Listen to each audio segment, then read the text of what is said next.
இன்னல் ஹம்தலில்லாஹ் நஹ்மதுஹு வ நஸ்தஈனுஹு வ நஸ்தக்ஃபிருஹு வ நஊது பில்லாஹி மின் ஷுரூரி அன்ஃபுஸினா வ மின் ஸய்யிஆத்தி அஅமாலினா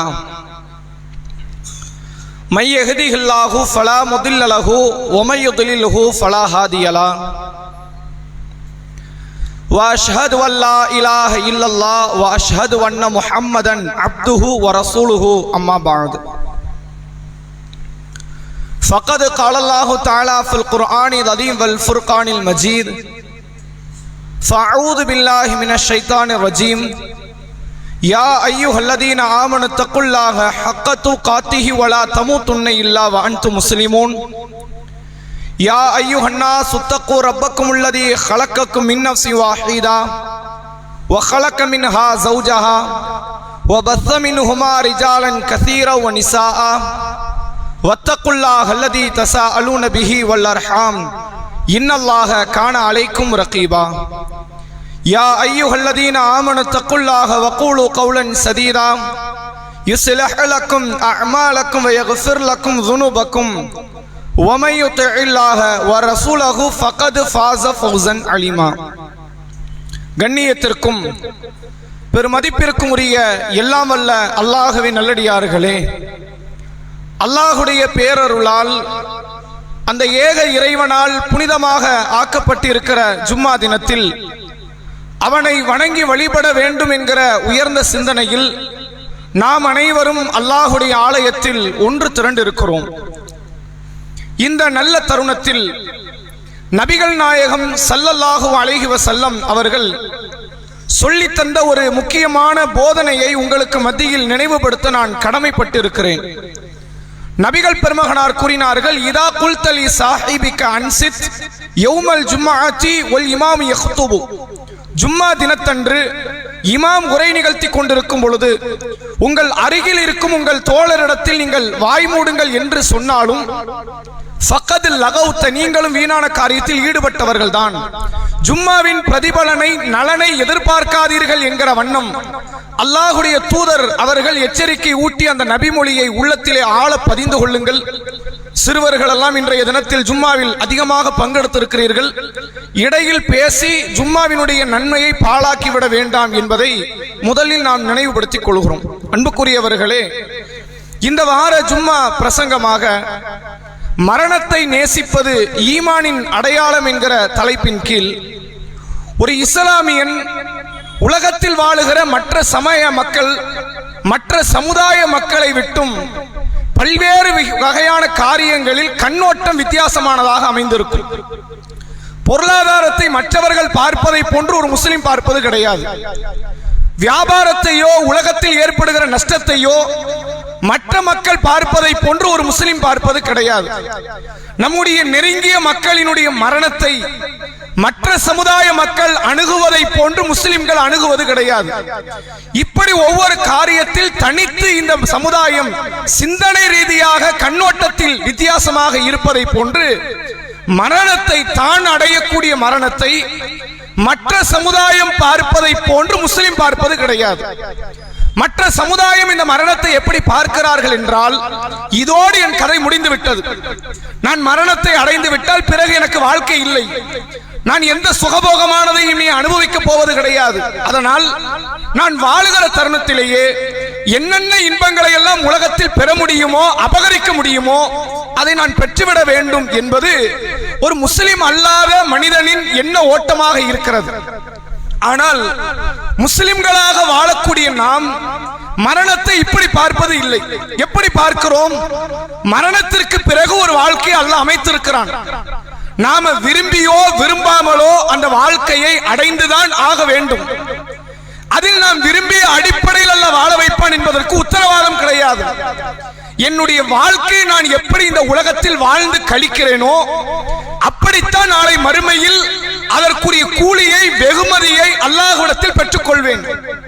நான் அநீதி இழைத்தால், நான் அக்கிரமம் செய்தால், நான் கொடும் காரியங்களிலே ஈடுபட்டால், இறைவனுடைய விருப்பத்திற்கு மாற்றமான செயலில் ஈடுபட்டால், எனக்கு விருப்பத்திற்கு மாற்றமான வாழ்க்கையில் அல்லாஹ் என்னை மறுமையில் தள்ளிவிடுவான்.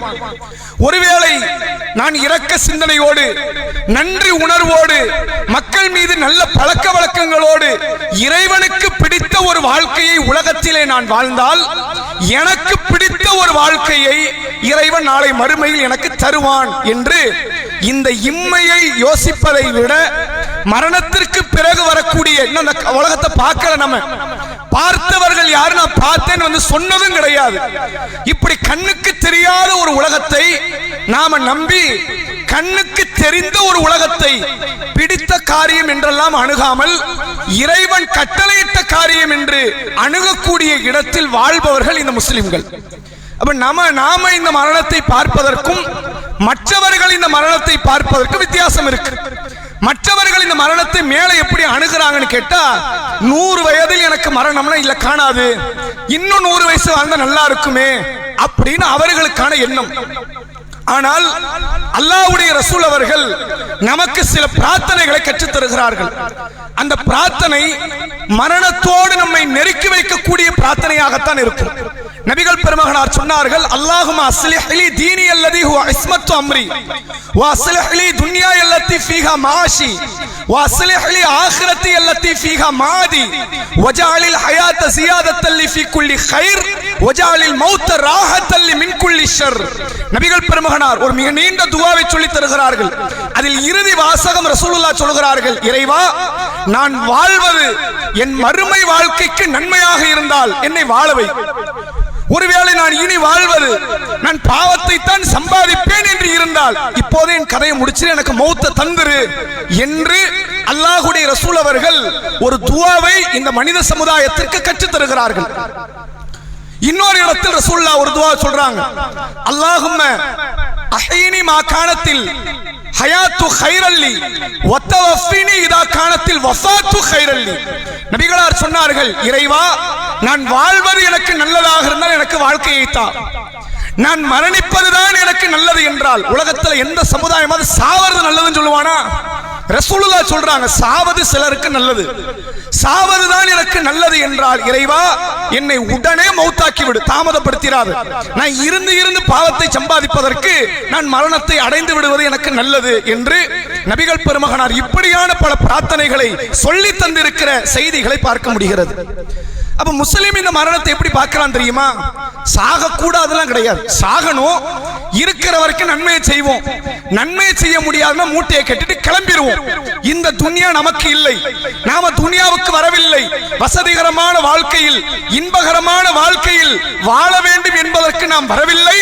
சீக்கிரமாக மூட்டை முடிச்சு எல்லாம் கட்டிவிட்டு எப்போது இந்த துன்யாவை விட்டு கடந்து விடலாம் என்ற எண்ண ஓட்டத்தோடு வாழக்கூடியவன் தான் ஒரு முஸ்லிம் என்பதை இஸ்லாம் நமக்கு வழிகாட்டுகிறது. நபிகள் பெருமகனார் அப்துல்லா இப்னு உமர் ரலியல்லாஹு அவர்கள் என்கிற நபி தோழரின் தோளில் கை போட்டுக் கொண்டு ஒரு செய்தியை சொன்னார்கள். அப்துல்லாவே, குன் ஃபி துன்யா கஅன்னக கரீப் அவ் ஆபிர் சபீல். நீ இந்த உலகத்தில் ஒரு வழிப்போக்கனை போன்று வாழு, அல்லது இந்த உலகத்தில் ஒரு பயணியை போன்று வாழு. நம்ம ஒரு ஸ்ட்ரேஞ்சர், அந்நியன் இந்த உலகத்திற்கு. இந்த உலகத்துக்கு நமக்கு எந்த வகையில சம்பந்தம் கிடையாது. ஏன் சம்பந்தம் கிடையாது? நாம் இங்கு நிரந்தரமாக இருக்க போவது கிடையாது. நீங்கள் விருந்தினர் வீட்டுக்கு செல்கிறீர்கள், விடுமுறை காலங்களில் உங்களுடைய சொந்த பந்த வீட்டுக்கு செல்கிறீர்கள். அப்படி சென்றால் நீங்கள் அங்கு இருப்பது கிடையாது. நீங்கள் ஹஜ்ஜுக்கே சென்றாலும் அங்கு இருப்பது கிடையாது, உம்ராவுக்கு சென்றாலும் அங்கு இருப்பது கிடையாது. துன்யாவில் எந்த மூலை முடுக்குக்கு சென்றாலும் சரி, எனக்கான பிறப்பிடம், நான் வாழுகிற இடம் வேறு ஒன்று இருக்கிறது என்று அந்த இடத்தை நோக்கி நீங்கள் செல்ல துடிப்பதை போன்று மரணத்தை நோக்கி, மறுமையை நோக்கி செல்ல துடிக்க வேண்டும் என்பதை நபிகளார் இந்த செய்தியிலே உணர்த்துகிறார்கள். ரசூலுல்லாஹ் அப்படி ஒரு சமுதாயத்தை கட்டமைத்ததனுடைய விளைவுதான் அவர்களுக்கு நாளைய தினம் உணவு இருக்குதாங்கிறத பற்றிய கவலை ஒரு நாள் வந்தது கிடையாது. நாளைக்கு உணவு இருக்குதா? ஒருவேளை ஒரு நோய் பரவி விட்டது என்றால் உணவுக்கு என்ன செய்ய? கடும் மழை பெய்தால் என்ன செய்வது? பெரும் வறட்சி வந்துவிட்டால் என்ன செய்வது என்ற கவலை அவர்கள் வாழ்நாளில் ஒரு முறை கூட வந்தது கிடையாது. ஆனால் ஒவ்வொரு நாள் காலையில் எழுந்ததில் இருந்து இரவு தூங்க செல்லுகின்றவரை ஒருவேளை இரவில் முழிப்பு வந்தால் கூட அவர்கள் உள்ளத்தில் இருக்கிற ஒரு சிந்தனை என்னவென்றால், நாளை நான் மரணத்து பிறகு அல்லாஹ்வை சந்திக்கும் போது நான் விருப்பப்பட்ட வாழ்க்கையை எனக்கு இறைவன் தருவானா? மரணம் என்பது மட்டும்தான் அவர்கள் வாழ்க்கையினுடைய பெருங்கால சிந்தனையாகவே இருந்தது என்பதை பார்க்க முடிகிறது. ஆனால் இன்றைக்கு இப்போது வாழ்கிற இந்த சமுதாயம் இருக்கிறது கொஞ்சம் வித்தியாசமான ஒரு சமூகம். ரசூலுல்லாஹ் குழப்பம் பெருகும் என்று சொன்ன அந்த சமுதாயத்தினுடைய ஆரம்ப கட்டத்தில் இருக்கிறோம். இதெல்லாம் குழப்பமே கிடையாது. இனிமேல் வாழக்கூடியவங்க என்னென்ன அட்டூழியத்தை பார்க்க போறானோ தெரியாது. இதுவெல்லாம் அந்த குழப்பத்தினுடைய ஆரம்ப கட்ட நேரம். எப்படி இருக்கிறார்கள் இந்த சமுதாயம்? திரைப்படங்களை பார்க்கிறான், அப்படியே மூழ்கி விடுகிறான். அரசியல் சூழலை பார்க்கிறான், அதற்கு அடிமைப்பட்டு கிடக்கிறான். கிரிக்கெட்டை பார்க்கிறான், அதனால் அவன் அதற்கு அடிமையானவனாக மாறிவிடுகிறான். உலகத்தின் மற்ற காரியத்தை பார்த்து எதற்காக வாழுகிறோம், எதற்கு இந்த துனியாவிற்கு வந்தோம், ஏன் இஸ்லாத்தை ஏற்றோம், மற்ற சமுதாயத்தை விட்டு நான் தனித்து நிற்பதற்கு என்ன காரணம், என்னுடைய நோக்கம் என்ன, என்னுடைய லட்சியம் என்ன என்பதை சிந்திக்காத சமுதாயமாக வளர்ந்து வரக்கூடிய முஸ்லிம் தலைமுறையினர்கள் வாழ்ந்து கொண்டு இருப்பதுதான் பெரும் வேடிக்கை. நபிகள் நாயகம் ஸல்லல்லாஹு அலைஹி வஸல்லம் அவர்கள் சொன்ன ஒரு நபிமொழி இந்த தலைப்புக்கும் இன்றைக்கு பேசுகிற கருத்துக்கும் மிக பொருத்தமான ஒரு செய்தி. அபூ தாவூத் என்கிற ஹதீஸ் கிரந்தத்தினுடைய 4297வது நபிமொழி. நபிகளார் சொல்கிறார்கள், யூஷிக்குல் உமம் அன் ததா அலைக்கும் கமா ததால் அக்கலத்து இல கஸைதிஹா. ரசூலுல்லாஹ் சொல்கிறார்கள், ஒரு காலம் வரும் மக்களே, உணவை பண்டத்தை தேடி வன விலங்குகள் மிருகங்கள் எப்படி போட்டி போட்டு கொண்டு அதை அடித்து பிடுங்குவதற்கு வேக வேகமாக வேட்டையாட ஓடி வருமோ, உங்களை அழிக்க இந்த மனித குலம், இந்த சமுதாயம் உங்களை அழிக்க வருங்கிறாங்க ரசூலுல்லாஹ். எப்படி வார்த்தைன்னு பாருங்க. ஒரு இடத்துல உணவு இருக்கு, ஒரு மானோ ஒரு குதிரையோ ஒரு வனவிலங்கோ அதை சாப்பிடுவதற்கு மற்ற வனவிலங்குகள் ஓடி வருகிறது, வெறிகொண்டு வேட்டையாடுவதற்கு வருகிறது. அப்படி உங்களை அழிப்பதற்கு, உங்களை கருவறுப்பதற்கு, உங்களை இல்லாமல் ஆக்குவதற்கு ஒரு காலம் இந்த மனித குலம் ஒன்று திரளும்ங்கிறாங்க ரசூலுல்லாஹ். இதை சொன்ன உடனே சஹாபி கேட்கிறார், ஒமின் கில்லத்தி நஹ்னு யௌமைதின், அல்லாஹ்வுடைய தூதரே, அப்படி ஒரு காலம் வந்தால் நாங்கள் ஒருவேளை குறைந்த எண்ணிக்கையில் இருப்போமோ? நாங்க மைனாரிட்டியா இருப்போம் போல, அவன் கோடி கணக்கில் இருப்பான், நாங்க முஸ்லிம்கள் ஒரு 50, 100, 1000, 2000 இருப்போம் போல, அப்படித்தானா என்று கேட்கிறார்கள். அப்ப அல்லாஹ்வுடைய ரசூல் அவர்கள் சொன்னார்கள், பல் அன்தும் யௌமைதின் கஸீர். இல்ல, அன்றைய காலகட்டத்தில் நீங்கள் அதிகமாக இருப்பீர்கள். மெஜாரிட்டி நீங்க தான். அதிகமான மக்கள் தொகை, அதிகமான மக்கள் இஸ்லாத்தின் பால் வந்திருப்பார்கள், இஸ்லாமிய மார்க்கத்தை ஏற்றிருப்பார்கள், தங்களை முஸ்லிம்கள் என்று அறிவிப்பு செய்வார்கள். அப்படியான இந்த சூழலில் ஒலா கிண்ணக்கும் குசா, ஆனால் நீங்கள் சருகுகள் போன்று இருப்பீர்கள். அதிகமா இருந்தா குப்பை அதிகமா இருந்தா பயன் இருக்கா? தங்கம் அதிகமா இருந்தா பயன் இருக்கு, வைரம் அதிகமாக இருந்தால் பயன் இருக்கிறது, வெள்ளி அதிகமாக இருந்தால் பயன் இருக்கு, குப்பை அதிகமா இருந்தா பயன் இருக்கா? ரசூலுல்லாஹ் சொன்னாங்க, நீங்க குப்பைகளா இருப்பீங்க. மரத்தில் இருந்து காய்ந்த இலைகள் கீழே விழுமே, அதை கொண்டு எதுக்காக பயன் இருக்கா? காயாத இலை விழுந்தால் அது ஆடு மாடு திங்கும், காஞ்ச இலை ஏதாவது திங்குமா? ஒண்ணும் கிடையாது. சருகுகள், மரத்தில் இருந்து விழக்கூடிய சருகுகளை போன்று இருப்பீர்கள். ரசூலுல்லாஹ் சொன்னாங்க, கஹுசாஇ ஸைல், இந்த வெள்ளத்தால் அடித்து செல்லப்படுகிற சருகு, எந்த பயனும் கிடையாது. அப்படியான சருகுகளை போன்றுதான் உங்களுடைய நிலை இருக்கும் என்று சொல்லிவிட்டு ரசூலுல்லாஹ் சொன்னாங்க, வல யன்சி அன்னல்லாஹு மின் சுதூரி அதுவிக்குமுல் மஹாபத்து மின்கும், உங்களை பற்றிய அந்த பய உணர்வு எதிரிகளின் உள்ளத்தில் இருந்து அல்லாஹ் கலற்றி எடுத்து விடுவான். ஏன் நம்மளை பார்த்து பயப்படணும்? நம்ம என்ன தீவிரவாதியா? அன்றைய சமுதாயத்தில் ஆரம்பித்து இன்று வரை ஆயுதத்தை தாங்கி இஸ்லாத்தை பரப்பிய ஒரு காலகட்டம் உண்டா? கிடையாது. நம்மளையும் பார்த்து பயப்படுறோம். உன்னை பார்த்தா ஒழுக்கம் கிடைக்கும், உனக்கு உன்னை பார்த்தவன் தீமை கை விடுவான், உன்னை பார்த்தா சிகரெட்டை மறப்பான், உன்னை பார்த்தா சாராயத்தை மறப்பான், உன்னை பார்த்தா விபச்சாரம் செய்தேன் என்ற வார்த்தை சொல்ல மறுப்பான். என்ன காரணம்?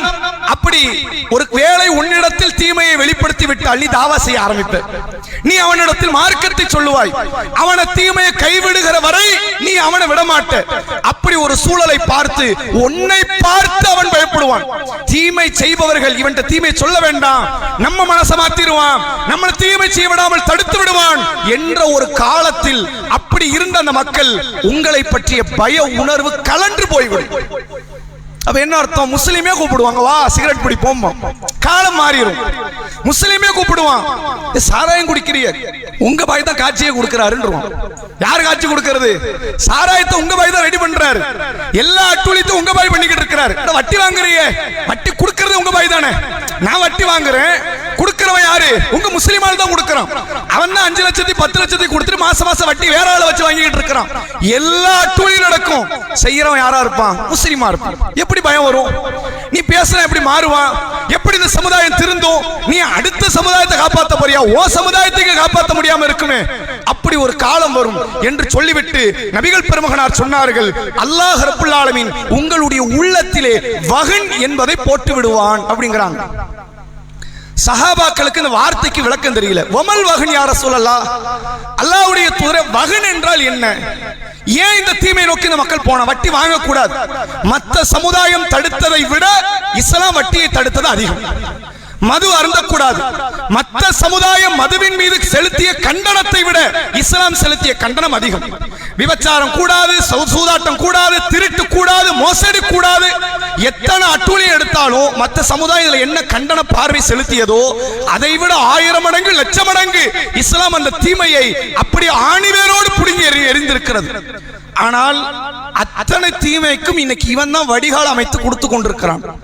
எல்லா தீமையும் இவனும் செய்து கொண்டிருக்கிறான். மற்றவன் செய்யல, இவனும் செய்யறான். நீ செய்யக்கூடாது. லட்சத்தில் ஒருவன் கூட அப்படி இருக்க கூடாது. ஆனால் நீங்கள் அதிகமான மக்கள் இப்படி வந்துட்டீங்க. காரணம் என்ன தெரியுமா?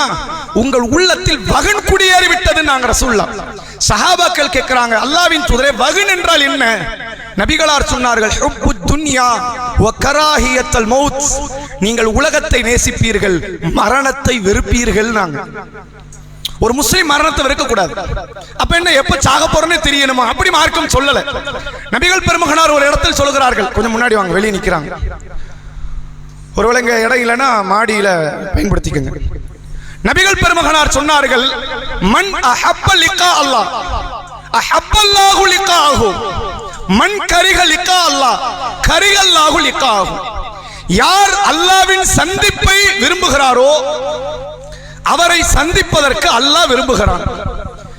யார் அல்லாஹ்வின் சந்திப்பை வெறுக்கிறாரோ அவரை சந்திப்பதை அல்லாஹ்வும் வெறுக்கிறான் என்றார்கள் நபிகள் பெருமகனார். இஸ்லாம் எதை சொல்கிறது என்றால், இந்த துன்யாவில் வாழ்ந்ததெல்லாம் போதும். 20 வயசு முஸ்லிமுக்கு அதான் எண்ணமா இருக்கும். 60 வயது முதியவரான முஸ்லிமுக்கு அந்த எண்ணமா தான் இருக்கும். துன்யா போதும், வேண்டாம். ஏன் வேண்டாம்? நல்ல வாழலாமப்பா. இங்க தொட்டதெல்லாம் ஹராம்பா, இங்க வட்டி வாங்க முடியாதப்பா, இங்க விபச்சாரம் பண்ண முடியாதப்பா, இங்க மது அருந்த முடியாதப்பா, இங்க எந்த காரியத்தை தொட்டாலும் சரி இது கூடாது, இது தவறு, இது ஹராம், இது தடை என்று இறைவன் அமைத்திருக்கிறான். இதையெல்லாம் தொடாமங்க வாழ்றது பெரிய பாடு. அதனால் எப்ப இந்த துன்யாவை விட்டு விடைபிரிந்து அல்லாஹ்விடத்தில் நாளை மறுமை நாளில் சொர்க்கத்தை அடைவோம் என்பது இளம் வயது முஸ்லிமில் ஆரம்பித்து முதுமை பருவ முஸ்லிம் வரை அந்த எண்ணோட்டம் ஓடிக்கிட்டே இருக்கும். சீக்கிரம் துன்யா விட்டு விடை பெறுவோம், சீக்கிரத்தில் கிளம்பிடுவோம், இந்த துன்யா நமக்கு வேண்டாம், இந்த சிந்தனை இருக்குது. இது அவன் தற்கொலை பண்ணுவான்னு நினைக்கிறீங்களா? பண்ண மாட்டான். இப்படி ஒரு சிந்தனை வர்றது இருக்குது. சீக்கிரம் போகணும், சீக்கிரம் போகணும், துன்யா வேண்டாம், சட்டுப்புட்டு கிளம்புவோம் அப்படின்னு நினைக்கிறேன். தற்கொலை பண்ண மாட்டான். தற்கொலை பண்ற கேஸ் வேற. அவன் இந்த துன்யாவை ஏன் வெறுத்தாம்னா, எனக்கு எதுவுமே கிடைக்கலையேன்னு வெறுத்தான். ஏண்டா தற்கொலை பண்ற? இல்ல, என் வாழ்க்கை நல்லபடியா அமையல, எனக்கு எதுவுமே கிடைக்கல. முஸ்லிம் ஏன் தற்கொலை பண்ண மாட்டான்? எனக்கு வேறொரு வாழ்க்கை இருக்குது, நான் அந்த வாழ்க்கைக்காக தயாரித்துக் கொண்டிருக்கிறேன், இந்த வாழ்க்கை எனக்கு வேண்டாம். இஸ்லாம் இப்படியாக மரணத்தை நேசிக்க சொல்லுகிறது. துன்யாவின் சோதனை தாங்க முடியல, சாகணும்னு நினைக்க மாட்டான். எனக்கு துன்யாவை விட நாளை மறுமை நாளினுடைய சொர்க்க இன்பத்தை அனுபவிக்க ஆசையாக இருக்கிறது என்பதற்காக வேண்டி இந்த துன்யாவை இழப்பதற்கு அவன் முன் வருவான். அல்லாஹ்வுடைய ரசூல் அவர்கள் காலத்தில் யுத்த களங்களுக்கு நபிகள் பெருமகனார் அழைக்கிறார்கள். யுத்த களம் எதற்காக? ரசூலுல்லாஹ் ஒரு ஆட்சி அமைச்சாச்சு. குடிமக்கள் என்று அவர்களிடத்திலிருந்து வசூலை பெற்று ஏழை மக்களுக்கு பகிர்ந்தளிக்கக்கூடிய ஒரு சர்வதிகாரம் படைத்த மன்னராக மாறிவிட்டார்கள். தனது குடிகளை காப்பாற்ற வேண்டும் என்றால் ராணுவம் வேண்டும். தன்னை எதிர்த்து வரக்கூடிய மக்களோடு யுத்தம் செய்ய வேண்டும். ரசூலுல்லாஹ் ராணுவ வீரர்களை உருவாக்குகிறார்கள், யுத்தங்களில் கொண்டு வந்து சேர்க்கிறார்கள். உலகத்தில் எந்த நாட்டு ராணுவமாக இருந்தாலும் சரி, யுத்தத்தில் மரணிப்பதை அவர்கள் விரும்புவார்கள். ராணுவ வீரர்கள், இந்தியாவுக்காக இந்திய ராணுவ வீரன் சாகுறான் வைங்க, அது அவனுக்கும் அவன் குடும்பத்துக்கும் பெருமையாகத்தான் இந்த இந்தியா பார்க்கும். வேறு வேறு நாடுகள் இருக்கு. அவர்கள் தங்கள் நாட்டை காப்பாற்றுவதற்காக அந்த நாட்டின் ராணுவ வீரர்கள் மரணிப்பார்களே, ஆனால் அதை பெருமையாக அந்த ராணுவ வீரர்கள் ஏற்பார்கள், அந்த குடும்பமும் ஏற்கும். கணவன் மௌத்தாயிட்டாரு, மனைவிக்கு வருத்தம் வராது, பரவாயில்ல என் கணவர் நாட்டுக்காக செத்திருக்கிறாரு, எவ்வளவு பெரிய விஷயம், எவ்வளவு பெரிய கண்ணியம் தெரியுமா அப்படின்ற மனநிலைக்கு வந்து விடுவார்கள். ஆனால் நாட்டுக்காக மரணிப்பதை விட தான் ஏற்றுக்கொண்ட கொள்கைக்காக யாரெல்லாம் உலகத்தில் அநீதி இழைக்கிறார்களோ அந்த அநியாயக்காரர்களுக்கு எதிராக நான் வாழ்க்கையை சுழற்றி என் உயிர் பறிக்கப்படுமே, ஆனால் இத்தனை பல மரணங்களை விட இதுதான் மிக மேன்மை பொருந்திய மரணம் என்று தேடி வந்தவர்கள் சஹாபாக்கள். ரசூலுல்லாஹ்ட்ட சின்னஞ்சிறு சிறுவர்கள் எல்லாம் யுத்த காலத்துக்கு வர அனுமதி கேட்பாங்க. எத்தனை வயசு இருக்குன்னா 12 வயசு இருக்கும், 11 வயது இருக்கும். ரசூலுல்லாஹ் வயசு வித்தியாசம் கேட்பாங்க, விசாரிப்பாங்க. 12 வயசு இல்ல, உனக்கு எலிஜிபிள் கிடையாது, போயிருந்துருவாங்க. நாங்கள் 14, 15 வயது வரை காத்திருப்போம், ரசூலுல்லாஹ் எங்களை எப்ப அழைப்பார்கள் என்று காத்திருப்போம். நாங்கள் யுத்த களத்தினுடைய மரணம், அதில் பங்கு பெற வேண்டும், அதில் எங்களுடைய உயிர்கள் பறிக்கப்பட வேண்டும் என்பதை மிக பிரம்மாண்டமாக ஆசைப்பட்ட ஒரு கூட்டம். மரணத்தை விரும்புவார்களா இன்றைக்குள்ள சமுதாயம்? ஒரு அநியாயத்தை எதிர்த்து நிற்போம், நாம செத்தாலும் பரவாயில்ல, இந்த சமுதாயம் நல்லபடியாக வாழ்ந்தால் போதும். அந்த மனநிலையில மாறி வருடங்கள் கடந்து விட்டது. எப்படி மாறிவிட்டார்கள் இன்றைக்கு சமுதாயம்? நான் வாழ்ந்தா போதும், யாரு செத்தாலும் எனக்கு அதை பத்தி கவலை இல்லை. இந்த இஸ்லாமிய சமுதாயம் சாகலாம், அப்பாவி பொது ஜனங்கள் சாகலாம், யாரு சாகட்டும், நான் சாக மாட்டேன், என் குடும்பம் சாகக்கூடாது, நாங்க நிம்மதியாக வாழணும். 100 ஆண்டுகள் 500 ஆண்டுகள் 1000 ஆண்டுகள் வாய்ப்பு கொடுத்தால் கூட வாழலாம் என்ற இந்த எண்ணோட்டம் இருக்குது. இது ஈமானிய உணர்வு அப்படியே கலட்டி பறிச்சு எடுத்துரும். ரசூலுல்லாஹ்க்கு மரணத்தின் மீது கொண்டிருந்த ஆசையை பாருங்க. ரசூலுல்லாஹ்க்கு ஆசை இல்லைன்னு நம்ம நினைக்கிறோம். நபிகள் பெருமகனார் சில யுத்த களங்களில் ஈடுபடல. ஏன் ஈடுபடல? அதற்கு நபியே விளக்கம் தர்றாங்க. எனக்கு எல்லா யுத்த களத்திலும் கலந்து கொள்ள ஆசை, ஆனால் நான் வரேன்னு தெரிஞ்சா மொத்த ஆண்களும் வந்துருவாங்க. மொத்த ஆண்களும் வந்தா இங்க இருக்கிற பெண்களை, முதியவர்களை, ஊனமுற்றோர்களை, சிறுவர்களை, மாற்று மதத்தவர்களை இங்கு காப்பாற்றுவதற்கு வழி இருக்காது. அதனால் நான் சில யுத்த களங்களுக்கு வரல. முக்கியமான யுத்தம் நான் வந்தாதான் சரி வரும் என்ற இடத்துக்கு மட்டும் நான் வருவேன். ஏனைய யுத்த களங்களில் நான் வரல. ஆனால் உண்மையில் எனக்கு என்ன ஆசை தெரியுமா? நான் அல்லாஹ்வின் பாதையில யுத்தம் செய்து கொல்லப்பட வேண்டும். ஆசை முடிஞ்சிருச்சா? முடியலையா? ரசூலுல்லாஹ் சொல்றாங்க, மீண்டும் உயிர் கொடுக்கப்பட்டு யுத்தம் செய்யப்பட்டு கொல்லப்படணும். ஆசை முடிஞ்சிருச்சா? முடியல, மீண்டும் உயிர் கொடுக்கப்பட்டு யுத்தம் செய்து கொல்லப்பட வேண்டும். அதோடையாவது முடியுதா? அப்பவும் முடியல, மீண்டும் உயிர் கொடுக்கப்பட்டு யுத்தம் செய்து கொல்லப்படுவதை நான் விரும்புகிறேன் என்றார்கள் நபிகள் பெருமகனார் ஸல்லல்லாஹு அலைஹி வஸல்லம் அவர்கள். இவன் உயிரை கொடுப்பானா? இந்த சமுதாயத்தில் உள்ளவன் ஒரு மண்ணையும் கொடுக்க மாட்டான். இவன் பொருளாதாரம் கொடுப்பதற்கு கஞ்சப்படுகிறான், நேரத்தை கொடுப்பதற்கு சோம்பல் படுகிறான். இவன் வாழ்க்கையில் எதையுமே இழப்பதற்கு இவனுக்கு மனசு இல்ல. 2 ஆம்பளை பிள்ளை இருக்கும், 3 ஆம்பளை பிள்ளை இருக்கும், ஒரு பிள்ளை ஆலிமாக்கலாம்ல. இந்த சமுதாயத்திற்கு ஆலிம் தேவையா இல்லையா? ஒரே ஒரு பிள்ளை, நீ மார்க்கத்தை படிடா, உனக்கு நான் இருக்கிற அண்ணன் தம்பி இருக்கிறான், நீ நல்லபடியா மார்க்கத்தை பிரச்சாரம் செய், இந்த சமூகத்துக்கும் இந்த குடும்பத்திற்குமான மார்க்க போதனைக்கான வழிகாட்டியாக நீ இருக்கணும் அப்படின்னு ஒரு பிள்ளை தியாகம் பண்ணலாம்ல. உம்மு சுலைம் ரலியல்லாஹு அன்ஹா இருந்ததே ஒரு புள்ளதான். கொண்டு வந்து நபிகள் பெருமகனாட்ட ஒப்படைத்தார்கள். ஒப்படைத்து விட்டு கேட்டார்கள், அல்லாஹ்வுடைய தூதரை, என் மகனுக்கு பிரார்த்தனை செய்யுங்கள், என் மகன் இனிமேல் உங்களுக்கு ஹிதமத் செய்வார். நான் சொல்ல போனா இன்றைய காலகட்டத்தில் ஆலிம் பெருமக்கள் முடிச்சுட்டு வெளியே வந்தாங்கன்னா கண்டிப்பா கேரண்டியா உங்களுக்கு வேலை உண்டு. எந்த பள்ளிவாசலையா தொலை வைக்கலாம், மதரசா நடத்தலாம், எப்படியாவது வேலை கிடைச்சிரும். பிள்ளைகளை அனுப்புறது கிடையாது. ரசூலுல்லாஹ் காலத்துக்கு உத்தரவாதமே கிடையாது. பள்ளிகள் அப்படி மிக மிஞ்சலாம் கிடையாது. வர்ற பள்ளிக்கு ஊதியம் கொடுக்கிற அளவுக்கான வாய்ப்பு கிடையாது. ஊதியம் பெறக்கூடிய இடத்துல சஹாபாக்கள் கிடையாது. இப்படியான சூழல்கள் இருந்த நேரத்தில் கூட தன் பிள்ளைகளை மார்க்க கல்விக்கு அனுப்பி அந்த கூட்டம் இம்மையை விட மறுமையை நேசித்தார்கள். ஆனா இந்த கூட்டம் யாரையுமே அனுப்புறதா இல்லை. பொம்பளை பிள்ளைகளை படிக்க வைக்கிறதுக்கான காரணம் கூட என்ன நினைக்கிறீங்க? பிள்ளைகளை மார்க்கத்தை படிச்சு நாளைக்கு நம்ம சமுதாயத்தை அப்படி மாற்றிடுவா, பல பிரச்சாரங்களை செய்து சமுதாய பெண்களுக்கெல்லாம் முன் உதாரணமாக வாழ்வாள். அப்படியா? ஆலிமானு போட்ட மாப்பிள்ளை சீக்கிரம் வருதான், அதனால போட்டு வச்சு கொண்டுருவாங்க. சமுதாயத்தினுடைய நிலை மார்க்கத்தை கூட துன்யாவினுடைய விலையாக மாற்றி விட்டார்கள். அதனால தான் அரபு குலத்தில் பேசப்பட்ட ஒரு கவிதை வார்த்தை சொல்லுவாங்க. என்ன சொல்லுவார்னா, நாளை மறுமைனா, இன்னைக்கு வெள்ளிக்கிழமை ஒரு பேச்சுக்கு, எப்போது வெள்ளிதான், ஜும்மால தான் மறுமை வரும். ஒரு உதாரணத்துக்கு நாளைக்கு மறுமைன்னு வைங்களேன், நம்ம மனநிலை என்னவா மாறணும்? மார்க்க தொடர்புள்ளவன் என்னவா இருப்பான், எப்படி இருப்பான்? நாளைக்கு மௌத் வரப்போகுது, மரணம் வரப்போகுது, மறுமை வரப்போகுது, சீக்கிரம் தொழுவோம், ஒரு 10-50 ரக்காயத்தை தொழுது வைப்போம், ஒரு 2 ஜுஸ் குர்ஆன் ஓதி வைப்போம், அல்லது திக்ருகளை செய்வோம், துஆவை செய்வோம், இருக்கிறதெல்லாம் தர்மம் பண்ணிடுவோம், அப்படிதான் ஓடணும். அப்படி ஓடினா தானே முஸ்லீம். அந்த கவிதையில் அவர் சொல்ல குறிப்பிடுற வார்த்தையை பாருங்க, நாளை மறுமை என்றால் இன்று மாலை குர்ஆனினுடைய விலை கூடிவிடும். நாளைக்கு மறுமைனா இன்று மாலை குர்ஆன் ரேட் கூடிரும். 300 ரூபாய் குர்ஆனா 30,000. ஏன் இன்னைக்கு நீ வாங்கி ஆகணும்? ஏன்னா இன்னைக்கு நீ 30,000 சம்பாதிச்சு நாளைக்கு வீடு கட்ட போறியா? நீ நாளைக்கு உனக்கு தானடா மறுமை. இருண்டு போட்டுமே, இன்னைக்கு சம்பாதிப்பான இல்லையா? அவன் துன்யா சிந்தனையில் மூழ்கி விட்டான், மரணம்னால ஓடுறான். சஹாபாக்கள் மரணம்னா மரணத்தை தேடி ஓடினார்கள்.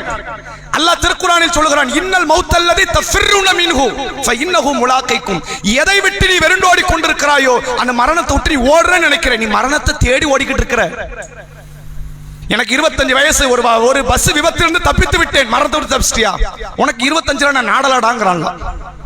அடே, உனக்கு இந்த பஸ் விபத்துல நான் நாடல, நீ தப்பிச்சிட்டேன்னு பெருமை பேசிக்கிட்டு இருக்கிற. உனக்கு வேற ஒரு டைம் வச்சிருக்கிறேன், அங்க உன்னால தப்பிக்க முடியாது. அங்க நீ மாட்டுவ, வசமா சிக்குவ, உன் உயிரை நான் பறிப்பேன். நீ 10 முறை வாய்ப்புல தப்பிக்கல, நான் வாய்ப்பே ஒண்ணுதான் உனக்கு கொடுக்க போறேன். அந்த வாய்ப்பை நீ கரெக்டா மாட்டுவ. இறைவன் இந்த மரணத்தை குறித்த நேரத்தில் நம்ம இடத்தில் கொண்டு வர இருக்கிறான். அந்த மரணத்தை எப்போது அடைய இருக்கிறோம் என்கிற அந்த எதிர்பார்ப்பு சிந்தனை இருக்குது, நம்மிடத்தில் மார்க்கத்தை துளிர்விட வைக்கும். நான் சாக மாட்டேன், நான் சாக கூடாது என்ற சிந்தனை இருக்குது, நாளைக்கு இந்த மார்க்கத்தை விட்டு உங்களை தூரப்படுத்தி விடும். யாருக்கு தெரியும், நீங்க காஃபிராக கூட மாறலாம் அப்படின்னு இஸ்லாம் நம்மளை பார்த்து பேசுது. நம்மை பார்த்து இஸ்லாம் என்ன சொல்லு, மௌத்து வேண்டான்ற சிந்தனை இருக்குல்ல, எப்படி ஜாகத்தான் போறோம். இந்த வேண்டாம், இப்ப வேண்டாம், நாளைக்கு பார்த்துக்குவோம் அப்படிங்கிற சிந்தனை இருக்குது, அது நாளை உங்களை காஃபிராக கூட மாற்றிவிடும். ஏன்? நீ தான் சாக பயந்துட்டிய. நாளை கத்திய காட்டினா நீ அல்லாஹ் வேண்டான்றுவ, ரசூலுல்லாஹ் வேண்டான்றுவ, இஸ்லாம் வேண்டாம், குர்ஆன் வேண்டான்றுவ. உனக்கு தான் மரணத்தை விட துன்யாவில் வாழ்வது சிறந்ததாகி விட்டது. சஹாபாக்களை விட சஹாபாக்களுக்கு துன்யாவில் வாழ்வதை விட மரணம் அவர்களுக்கு சிறந்தது. ஒரு நபி தோழர் உஹது யுத்தத்திலே அமர்ந்து கொண்டிருக்கிறார். சஹாபாக்கள் ஒரு குழு சண்டையிட்டுக் கொண்டிருக்கிறது. இவர் பேரிச்சம்பழங்களை சாப்பிட்டுக் கொண்டே நபிகள் பெருமகனாட்ட கேட்கிறாரு, இன் குத்தில்து ஃபஐனான, அல்லாஹ்வுடைய தூதரே, நீங்கள் சொன்னீர்கள் என்று யுத்த களத்துக்கு வந்துட்டோம், ஈமான் கொண்டோம், மார்க்கத்தை ஏற்றோம், யுத்தத்திலே பங்கெடுத்துக் கொண்டிருக்கிறோம், நீங்கள் சொன்னீர்கள். இப்ப உயிர் கூட போலாம், உத்தரவாதம் இல்ல இல்ல, உயிர் போகாதுன்னு உத்தரவாதம் அல்லாஹ் எங்கேயாவது சொல்லியிருக்கானா? இந்த முஸ்லிம் சமுதாயத்தில் நீங்க வந்து யுத்தம் பண்ணீங்கன்னா ஒரு சின்ன கீறல் கூட இல்லாம நான் வீடு திருப்பிடுவேன் அப்படிங்கிறான் அல்லாஹ். நபிமார்கள் செத்து இருக்கிறாங்கிறான் அல்லாஹ் குர்ஆன்ல. நபிமார்கள் கொல்லப்பட்டிருக்கிறார்கள், யாருக்கும் உத்தரவாதம்லாம் கிடையாது. சாகணும்னா சாகத்தான் வேணும், வேற வழி இல்லை. அப்படி தெரிந்த அந்த நபி தோழர் வந்து உட்கார்ந்து இருக்கிறார். அவர் கேட்கிறார், இன் குத்தில்து, ஒருவேளை நான் கொல்லப்பட்டால் ஃபைனான, நான் எங்கே இருப்பேன் அல்லாஹ்வின் தூதரே? இப்படி சொல்லட்டுமே, நீ இந்த காரியத்தில் நன்மையில் ஈடுபட்டு நீ செத்துட்டேன்னா நீ உனக்கு அது செத்துட்டா எது கிடைச்சா என்ன, கிடைக்கலன்னா என்னன்றோம். செத்ததுக்கு அப்புறம் கிடைச்சா என்ன, அது கிடைக்காம போனா என்ன? நபிகளார் சொன்னார்கள் அந்த தோழரை பார்த்து, ஃபில் ஜன்னா, நீ சொர்க்கத்தில் இருப்பாய், நீயும் சொர்க்கவாசிகளில் ஒருவன் தான். இதை கேட்ட உடனே பேரிச்சம்பழத்தை தூக்கி மூலையில் வைக்கிறார். நான் இந்த பேரிச்சம்பழங்களை சாப்பிடுகிற நேரம் கூட இந்த துன்யாவில் வாழ நான் விரும்பவில்லை என்று யுத்த களத்தில் ஈடுபட்டு தன் உயிரை எதிரிகளினுடைய வாள்களால் கரத்தால் பறிக்க வைக்கப்படுகிற இடத்திற்கு மரணத்தை அடைந்தார் அந்த தோழர் என்பதை ஹதீஸிலே பார்க்க முடிகிறது. காலித் பின் வலீத் ரலியல்லாஹு அவர்கள், இஸ்லாம் ஒரு மனிதருக்கு வீர ரீதியாக பட்ட பேர் வச்சிருக்குதுன்னா அது இவருக்கு தான்.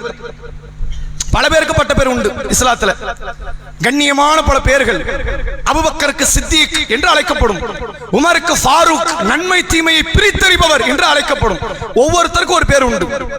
காலித் பின் வலீதுக்கு வீரத்தை விதைக்கிற ஒரு பேர் சைஃபின் மின் சுயூஃபுல்லாஹ்.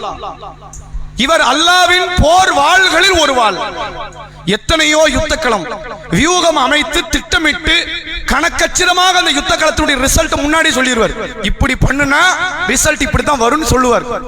அதே அடிப்படையில் அந்த யுத்த களத்தை வழிநடத்தி சென்று அந்த ரிசல்ட்டை வாங்கிடுவார். அவ்வளவு பெரிய தலை சிறந்த அறிவு படைத்தவர். பல யுத்த களங்களில் எதிரிகளுக்கு மத்தியில் நின்று யுத்தம் செய்தவர். இவர் தான் தளபதினா பல பேர் மூட்டை முடிச்சு கட்டிட்டு போயிருவான். இந்த ஆள்கிட்ட நின்று போட்டி போட்டு ஜெயிக்க முடியாது, கிளம்பிடுவோம் போயிருவான். அப்படிப்பட்ட காலித் பின் வலீத் ரலியல்லாஹு அவர்கள் மரணிக்கிற நேரத்தில் எனக்கு ஷஹீது கிடைக்கவில்லை, நோய்வாய்ப்பட்டு படுக்கையில் மரணிக்கிறேனே என்று வருத்தப்பட்டு மரணத்தை அடைந்தார். இவர் பார்க்காத ஆயுதங்கள் கிடையாது, சந்திக்காத விரோதிகள் கிடையாது, சந்திக்காத தேசங்கள் கிடையாது, பார்க்காத சமுதாயம் கிடையாது. ஆனால் அத்தனை சந்தித்தும் அவருடைய உள்ள ஓட்டத்தில் இருந்தது, எவனாவது கொன்ற மாட்டானா, செத்துற மாட்டோமா. அல்லாஹ் அவருக்கு அப்படி மௌத்த கொடுக்கல. கடைசியில் மரணப்படுக்கையில் வந்து, தள்ளாத வயதுக்கு வந்து, நோய்வாய்ப்பட்டு படுக்கையில் கிடந்துதான் இந்த காலித் பின் வலீத் ரலியல்லாஹு அவர்கள் மரணித்தார்கள். அவங்களுடைய சிந்தனை முழுக்க முழுக்க மரணத்தை நேசித்தது. உண்மையில மௌத்த நேசிச்சா அவனுக்கு கிடைக்கிற அந்த தைரியம் இருக்கு பாத்தீங்களா, உலகத்துல எவனுக்கு அந்த தைரியம் வராது. கொஞ்சம் யோசிச்சு பாருங்க, இந்த சிந்தனைக்கு நீங்கள் வந்து பாருங்கள். நான் இன்னைக்கு சாகரேன், கன்ஸ்ட்ரக்ஷன் ஒர்க் இருக்கு, இருண்டு போட்டோம், பருவ வயது அடைஞ்ச பொம்பளை பிள்ளைல இருக்கட்டும், வீடு கட்டல பணம் அதெல்லாம் கிடக்கட்டும், அதெல்லாம் நல்லா பார்த்துக்குவான், எதையாவது ஒன்று செஞ்சு கொடுத்துடலாம், எதையாவது அவங்க நம்ம குடும்ப மக்கள் பார்த்துக்குவாங்க, இல்ல போதிய அளவுக்கு தொழுகை இல்ல, அது இல்லதான் நம்ம பண்ணிப்பு தேடிடுவோம். இன்னைக்கு மௌத்துனா நான் சாக ரெடி அப்படின்ற அந்த மனநிலைக்கு நீங்க வந்துட்டீங்கன்னா, இதை விட தலை சிறந்த ஒரு மனதைரியம் எதுவுமே இருக்காது. நீ இதை எல்லாத்துக்கும் ரெடி ஆயிட்டே, நீ இதை சாகவே ரெடி ஆயிட்டே, உனக்கு சாகவே ரெடி. உனக்கு கை இல்லைங்கிறது வருத்தமா இருக்குமா? நீ சாக ரெடி ஆயிட்ட, உனக்கு புற்றுநோய் ஒரு வேதனை தருமா? நீ சாக ரெடி ஆயிட்ட, உன் பிள்ளையின் மரணம் உனக்கு வலிய தருமா? நீ தான் சாக ரெடி ஆயிட்டிய, உனக்கு எந்த கவலையும் கிடையாது. மிக தைரியம் படைத்த நபராக வாழ்ந்து விடலாம். நீ மரணிக்க தயாராகி விட்டாய். இஸ்லாம் அதைத்தான் சொல்லுது. காலையில் எழுந்தாலும் சொல்லுங்கள், அல்ஹம்துலில்லாஹில்லதி அஹ்யானா பஅதமா அமாத்தனா வ இலைஹி நுஷூர்.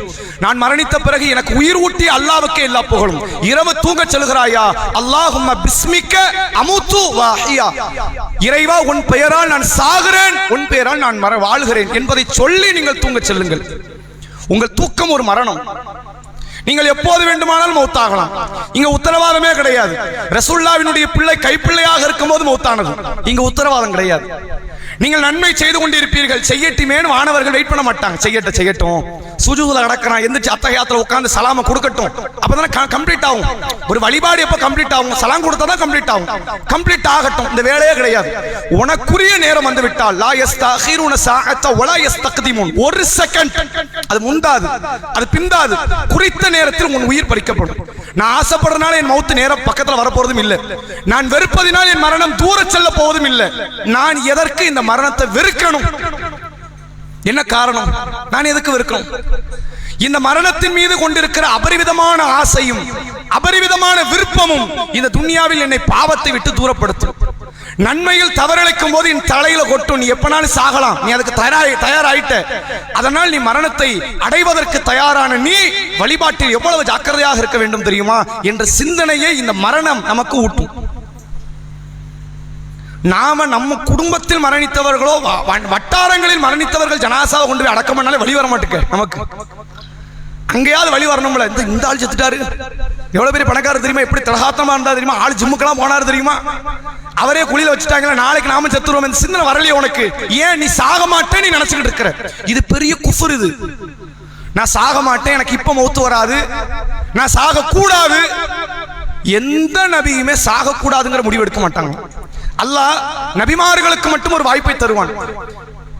நபியிடத்தில் நபிமார்களிடத்தில் அல்லாஹ் ஒரு கேள்வி கேட்பான், நீங்க மௌத்தாக இருக்கிறீங்களா அல்லது துன்யாவில் வாழ ஆசையா? எல்லா நபியுமே ஒன்றைத்தான் தேர்வு செய்வார்கள், நாங்கள் மௌத்தாக போறோம். அப்ப அத்தனை பேருக்கு என்ன ஆசை இருந்திருக்கு? எப்பண்டா கிளம்புவோம் இருக்கு. அப்படி இருக்கிறனால தான் அவர்கள் இறையச்சத்தில் தலை சிறந்தவர்களாக இருந்தார்கள். அதனால் தான் அவர்கள் ஆகிரத்தை நேசித்தார்கள். இங்க இருக்க மாட்டோம் தெரிஞ்சதுக்கு அப்புறம் இதை எதுக்கு நேசிக்கணும்? நம்ம மறுமை நேசிப்போம், மறுமை தக்க வைத்துக் கொள்வோம், அதற்கான ஒரு உழைப்பில் ஈடுபடுவோம் என்ற அடிப்படையில் வாழ்ந்ததனால தான் அந்த சமுதாயம் துன்யாவின் இழப்பை ஒரு பொருட்டாவே பார்க்கல. வீட்டுல சோறு இல்ல, அரிசி இல்ல, பருப்பு இல்ல, என்ன இளவு இல்லன்னு இருந்தா என்ன, இல்லன்னா என்ன, நான் தான் நாளைக்கு போறேன். அவர்கள் எல்லா நேரங்களிலும் மரணத்தை நேசித்தார்கள். கிடைச்சிராதா, அது நல்ல மரணம் அமைஞ்சிராதா, இப்ப தொழுவுறோம், இப்ப உயிர் போன எப்படி இருக்கும், குர்ஆன் ஓதுறோம், இப்ப உயிர் போன எப்படி இருக்கும், அல்லாஹ்வுடைய பாதையில் நன்மை நோக்கி பயணித்துக் கொண்டிருக்கணும், இப்ப உயிர் போனா எப்படி இருக்கும், துஆ செஞ்சுட்டு தூங்குறோம், ஒருவேளை காலையில எந்திக்காம கூட இருக்கலாம், நம்ம கொஞ்சம் கூடுதலாவே செஞ்சுட்டு போவோம். இப்படியே மரணத்தை சுற்றியே சிந்தனை. ஆனால் ஒன்றை தெரிந்து கொள்ளுங்கள், நீங்கள் நேசிப்பதால் ஒரு நொடி கூட உங்க மரண நேரம் முந்தி வராது. நீங்கள் வெறுப்பதினால் ஒரு நொடி கூட மரணம் தள்ளியும் போகாது. அது குறித்த நேரத்தில் தான் வரும் எனும் பொழுது நான் வெறுப்பதில் எந்த விதமான அறிவார்ந்த தத்துவமே அதில் கிடையாது. நான் நேசிப்பதுதான் அது ஒரு சிறந்த காரியம். இஸ்லாம் இந்த மரணத்தை நேசிக்க சொல்கிறது. அதாவது உலகத்தில் ஏற்பட்ட சோதனைக்கு மௌத்தாகணும் நினைக்க அப்படி கூடாது. செத்து போயிருவோம், என்ன சோதனை, என்ன அடி, என்ன பிரச்சனை, பேசாம தூக்கல தொங்கிடுவோம், இது இருக்குதே, இது நீ வாழ்வதை விட கொடிய காரியம். இந்த காரியத்தை செய்வதனால் உன் மறுமை வாழ்க்கையை நீ புதகுழியில தள்ளுறது, உனக்கு மறுமையில வெற்றியே கிடையாது, நீ சொர்க்கத்தை அடையவே முடியாது என்று அந்த மரணத்தை இஸ்லாம் விமர்சிக்கிறது. ஆனால் இறைவன் தான் எனக்கு நாடுவான், அந்த மரணம் எப்போது வரும் என்ற அந்த எண்ண ஓட்டத்தோடு வாழுகிற வாழ்க்கை இருக்கிறது. நபிகளார் சொன்ன வார்த்தை மீண்டும் நினைவுபடுத்துகிறேன். குன் ஃபி துன்யா, இந்த உலகத்திலே அப்துல்லா இப்னு உமரை நீ வாழ். எப்படி வாழ வேண்டும் தெரியுமா? ஆபிர் சபீல், ஒரு வழிபோக்கனை போன்று, அவ் கரீப் அல்லது ஒரு அந்நியனை போன்று நீ வாழ என்று சொன்னார்கள். அப்படி ஒரு முறையில் ஒரு விருந்தாளியின் வீட்டிற்கு நாம் வந்திருக்கிறோம், விருந்துக்காக வேண்டி வந்திருக்கிறோம். சில விருந்துகள் 8 மணி நேரத்தில் முடியும், சில விருந்துகள் 2 நாளில் முடியும், சில விருந்துகள் 10 நாளில் முடியும்.